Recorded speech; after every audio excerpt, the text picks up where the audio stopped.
인천공항에 내리자마자 저는 택시를 잡았습니다. 10년이었습니다. 독일 베를린 샤리테 병원에서의 긴 세월. 세계적인 뇌신경외과 전문의라는 타이틀을 얻었지만 그 대가로 저는 딸아이의 성장을 통째로 놓쳐버렸습니다. 차창 밖으로 스쳐 지나가는 서울의 풍경이 낯설었습니다. 고층 빌딩들 사이로 겨울 햇살이 차갑게 내리쬐고 있었고 저는 핸드폰을 꺼내 서아의 사진을 들여다보았습니다. 22살 때 찍은 졸업사진. 활짝 웃고 있는 얼굴. 그 뒤로 서아는 제게 사진을 보내지 않았습니다. 통화도 점점 뜸해졌고 어느 순간부터는 제가 먼저 연락해도 짧은 문자 답장만 돌아왔습니다. 바쁘다고, 괜찮다고, 걱정 말라고. 저는 돈으로 그 거리를 메우려 했습니다. 강남에 30억짜리 아파트를 서아 명의로 사주었고 매달 생활비를 넉넉히 보냈습니다. 딸이 부족함 없이 살기를, 아버지 없이도 행복하기를 바랐습니다. 그것이 제가 할 수 있는 전부라고 스스로를 납득시키면서 아파트 단지 앞에서 택시를 내렸을 때 심장이 조금 빨리 뛰었습니다. 긴장이었는지 설렘이었는지 아니면 막연한 불안이었는지 저도 잘 모르겠습니다. 로비를 지나 엘리베이터를 타고 15층 버튼을 눌렀습니다. 익숙해야 할 이 공간이 처음 오는 곳처럼 느껴졌습니다. 사실 저는 이 아파트에 단 한 번도 온 적이 없었습니다. 계약서에 서명만 하고 열쇠는 서아에게 택배로 보냈으니까요. 현관 앞에 섰습니다. 비밀번호는 서아의 생일. 버튼을 누르는 손가락이 떨렸습니다. 문이 열리고 저는 숨을 멈췄습니다. 서아가 서 있었습니다. 하지만 제가 기억하는 서아가 아니었습니다. 푹 꺼진 눈, 핏기 없는 얼굴, 흐트러진 머리카락.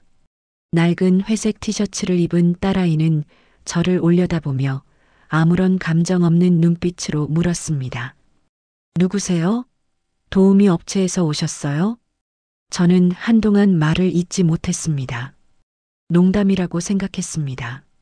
아니, 농담이기를 바랐습니다. 서아야, 나야. 아빠야. 서아의 표정이 굳었습니다. 그리고 천천히 고개를 저었습니다. 무슨 말씀이세요? 저희 아버지는 돌아가셨어요. 뭐라고? 오래전에요. 돌아가셨다고요. 서아의 목소리는 평평했습니다. 마치 외운 대사를 읽는 것처럼. 저는 서아의 어깨를 잡으려 손을 뻗었지만 서아는 한 발 물러섰습니다. 그 순간 거실 안쪽에서 남자가 나타났습니다. 명품 수트를 빈틈없이 차려입은 남자였습니다. 나이는 30 중반쯤으로 보였고 단정하게 빗어넘긴 머리카락 아래로 차가운 눈빛이 저를 후쳤습니다. 무슨 일이시죠? 남자가 서아의 어깨를 감싸며 물었습니다. 서아는 남자의 품에 기대듯 몸을 숨겼습니다. 저는 그 광경을 믿을 수가 없었습니다. 당신은 누구요? 김태준입니다. 서아 씨의 남편이에요. 남편. 그 단어가 귀를 때렸습니다. 서아가 결혼을 했다는 이야기를 저는 들은 적이 없었습니다. 서아야, 이게 무슨 소리야? 아빠한테 한마디도 없이 결혼을 했어? 서아는 대답하지 않았습니다. 대신 김태준이라는 남자가 입을 열었습니다.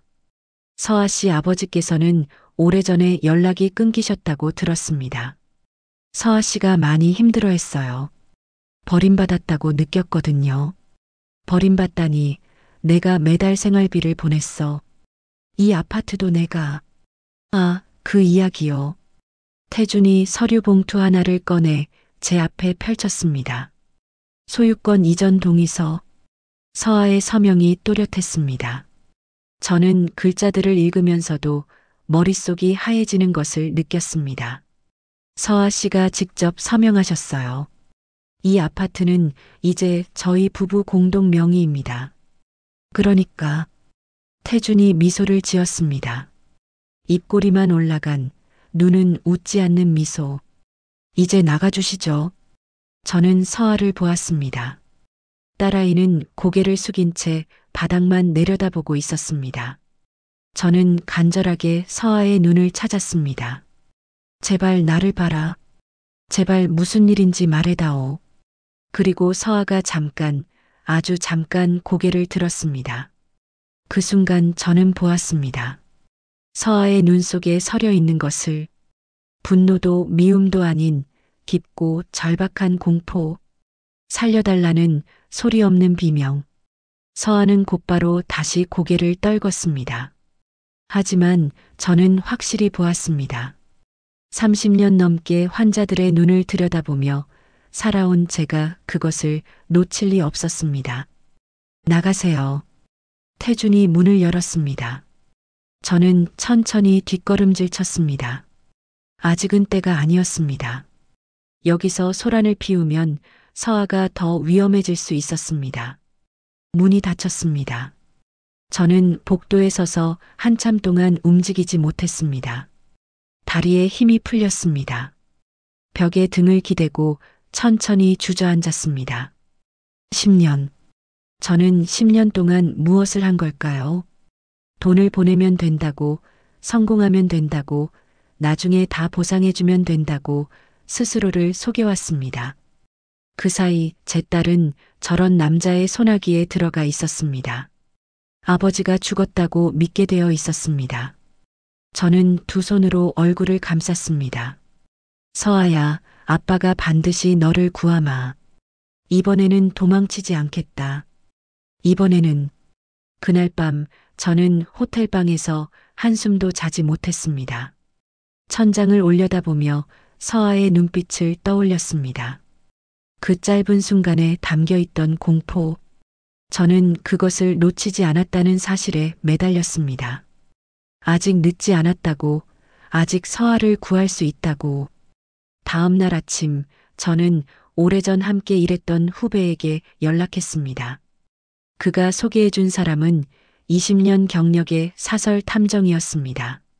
저는 김태준에 대해 알고 있는 모든 것을 전했습니다.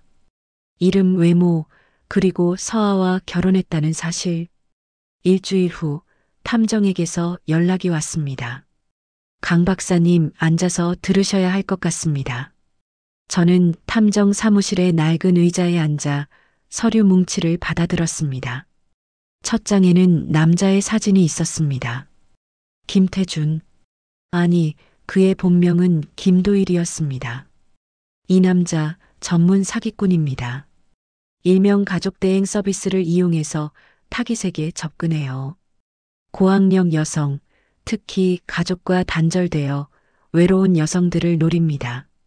심리적으로 취약한 틈을 파고들어서 결혼까지 유도하고 재산을 빼돌린 뒤 사라지는 수법이죠. 탐정이 사진들을 넘겼습니다. 다른 여성들과 찍은 사진, 다른 이름으로 된 신분증, 위조된 서류들. 따님이 세 번째 피해자로 추정됩니다. 앞선 두 명은, 한 명은 자살했고 한 명은 아직도 정신병원에 입원 중이에요. 손에 든 서류가 떨렸습니다. 저는 눈을 감았습니다. 서아가 겪었을 일들이 머릿속에 그려졌습니다. 저 남자가 어떻게 접근했을지, 어떤 말로 서아를 무너뜨렸을지. 그리고 저는 그 모든 시간 동안 바다 건너에서 논문이나 쓰고 있었습니다. 저는 즉시 변호사를 선임했습니다. 서울에서 가장 유능하다는 민사 전문 변호사였습니다.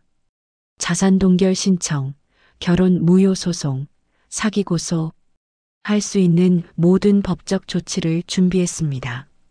하지만 태준은 저보다 한 발 빨랐습니다. 법원에서 연락이 온 것은 자산 동결 신청을 넣은 지 사흘 만이었습니다. 저를 상대로 접근 금지 명령이 신청되었다는 내용이었습니다. 신청인은 강서아, 제 딸이었습니다. 피신청인 강재혁은 오래전 사망한 것으로 알려진 인물이 자신의 아버지라고 주장하며 주거지에 무단 침입했으며 신청인에게 정신적 고통을 야기했습니다. 피신청인은 편집 증정 망상에 사로잡혀 있으며 신청인의 안전을 위협하고 있습니다. 변호사가 서류를 읽어주는 동안 저는 아무 말도 할 수 없었습니다. 딸이 저를 망상에 빠진 미치광이로 신고했습니다. 물론 서아의 의지가 아니라는 것을 알고 있었습니다. 하지만 법원은 그렇게 보지 않았습니다. 접근 금지 명령이 내려졌습니다. 저는 서아에게 100m 이내로 다가갈 수 없게 되었습니다. 저는 미칠 것 같았습니다. 낮에는 변호사 사무실과 탐정 사무실을 오가며 증거를 모았고 밤에는 호텔방에서 서아에게 문자를 보냈습니다. 한 통도 답장이 오지 않았습니다. 전화는 꺼져 있었습니다. 그러던 어느 날 밤 탐정에게서 급한 연락이 왔습니다. 박사님, 김태준이 외출했습니다. 지금 아파트가 비어 있어요. 저는 망설이지 않았습니다. 접근 금지 명령을 어기면 구속될 수도 있었지만 상관없었습니다. 택시를 타고 아파트로 향했습니다. 새벽 2시, 저는 비상계단을 통해 15층으로 올라갔습니다. 현관 비밀번호는 바뀌어 있었지만 탐정이 미리 알아낸 번호를 눌렀습니다. 문이 열렸습니다. 아파트 안은 어두웠습니다. 손전등 불빛의 의지에 안으로 들어갔습니다. 거실은 깨끗하게 정돈되어 있었지만 어딘가 이상했습니다. 서아의 흔적이 없었습니다. 사진도 소품도 아무것도. 저는 방들을 하나씩 열어보았습니다. 안방, 서재, 그리고 작은 방 하나. 문을 열자 차가운 공기가 흘러나왔습니다. 방 안에는 책상 하나와 컴퓨터, 그리고 벽면 가득 붙어 있는 사진들이 있었습니다. 서아의 사진이었습니다. 몰래 찍은 것들. 카페에서, 거리에서, 심지어 집안에서. 수십 장의 사진 옆에는 날짜와 함께 메모가 적혀 있었습니다. 3월 15일 아버지 언급. 죄책감 반응 확인. 4월 2일 고립 완료. 친구 연락 차단. 5월 20일 첫 번째 붕괴. 의존성 형성 시작. 저는 메모들을 읽으며 손이 떨리는 것을 느꼈습니다. 이건 기록이었습니다. 서아를 체계적으로 파괴한 기록. 책상 서랍을 열자 USB 드라이브 여러 개와 녹음기가 나왔습니다. 저는 녹음기의 재생 버튼을 눌렀습니다.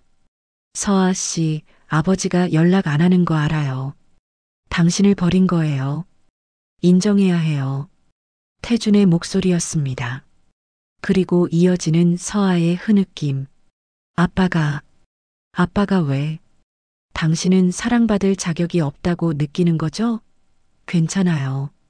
나만 있으면 돼요. 나만 믿으면 돼요. 저는 녹음기를 끄고 바닥에 주저앉았습니다. 가슴이 찢어지는 것 같았습니다. 저 남자가 제 딸에게 무슨 짓을 한 건지, 그리고 저는 그동안 어디에 있었던 건지.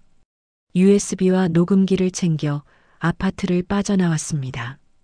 이제 증거가 있었습니다. 이것만 있으면 태준을 잡을 수 있었습니다.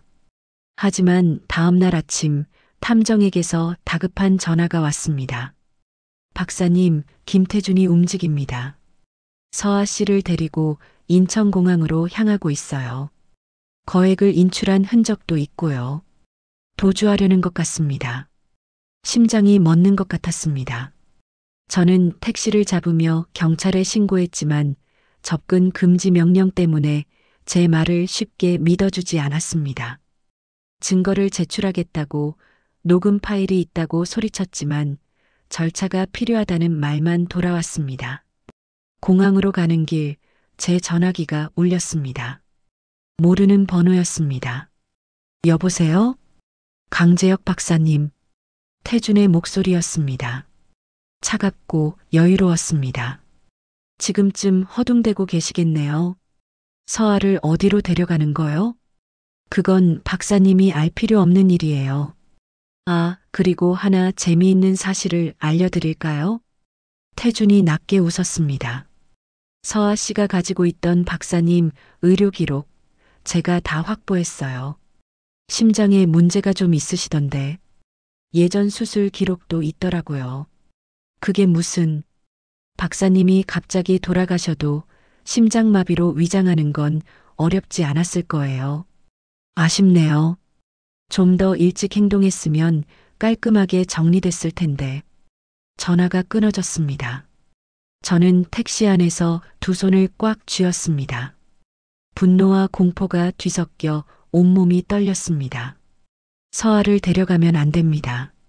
저 남자 손에 서아를 맡겨둘 수 없습니다. 공항까지 얼마나 남았는지 확인했습니다. 40분.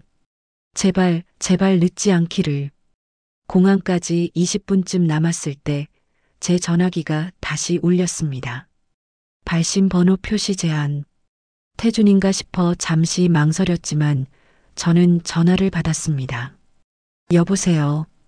한동안 아무 소리도 들리지 않았습니다. 잡음만 희미하게 새어나왔습니다. 끊으려는 순간 목소리가 들렸습니다. 아빠. 심장이 멎는 것 같았습니다. 서아였습니다. 서아야? 서아야, 너 지금 어디야? 아빠, 시간 없어요. 잘 들어요. 서아의 목소리는 낮고 빨랐습니다. 주변에서 화장실 물 내리는 소리, 안내 방송 소리가 희미하게 들렸습니다. 공항이었습니다. 푸놈펜행 701편이에요. 40분 후에 출발해요. 아빠, 저 그 사람 안 믿었어요. 처음부터. 저는 숨을 멈추고 서아의 말을 들었습니다. 그 사람이 아빠 의료 기록 얘기했을 때 알았어요. 아빠를 죽일 수도 있다고, 심장마비로 위장하면 된다고. 그때 깨달았어요. 내가 당하는 척해야 아빠가 산다는 거. 눈앞이 흐려졌습니다. 저는 택시 안에서 소리 없이 울었습니다. 서아야. 미안해요, 아빠. 현관에서 모른 척 했을 때 진짜 죽는 줄 알았어요. 근데 그렇게 안 하면 그 사람이 의심했을 거예요. 아빠 앞에서 완벽하게 속아 넘어간 척 해야 했어요. 서아의 목소리가 떨렸습니다. 저도 떨리는 목소리로 대답했습니다. 아빠가 미안해. 아빠가 더 미안해. 10년 동안 내 곁에 없었잖아.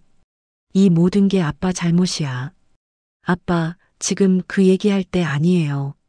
서아가 급하게 말을 끊었습니다. 그 사람 지금 면세점에서 뭔가 사고 있어요. 금방 올 거예요.